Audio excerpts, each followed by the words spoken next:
A new report reveals that doctors may have ignored physical and mental abuse of Guantanamo Bay prisoners. On the one hand, we need to have a place where we can keep really dangerous people. On the other hand, what's the Constitution? It's okay here, but it's not okay there? That's a question.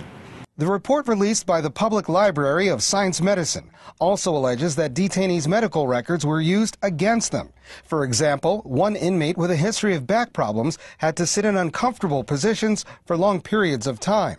When a person is held as a prisoner, they have a limited ability to take care of themselves, so the state has an additional responsibility to provide medical care for those people. Human rights attorney Paul Wolf says that if these allegations are true, they violated national and international laws. The physician is not supposed to do any harm. Physicians are not supposed to be involved in torturing people. They're not supposed to be involved in doing experiments on prisoners without their consent, and they're not supposed to be covering up any kind of crimes. Other prisoners were said to have suffered from schizophrenia and other psychiatric illnesses. Attempts to shut down Guantanamo Bay Prison have been anything but easy for President Obama.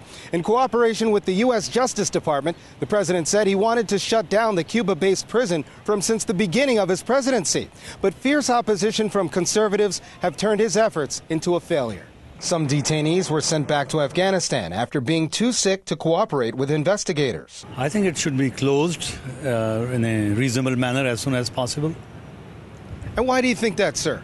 Because it has an image of being a place where people are not being treated fairly. Adding to attorneys' frustrations, the Justice Department is still withholding other classified documents regarding detainees' medical histories, records that have already been released by WikiLeaks. Wolf says this could indicate further misconduct. I know of one particular case in which I believe it was Camp Bucca, Iraq. 3 prisoners committed suicide reportedly on the same day. And then when an autopsy was done, one of the prisoners had objects stuffed down their throat. U.S. Attorney General Eric Holder calls the WikiLeaks document release deplorable and questions their validity. Colin Campbell, Press TV, Washington.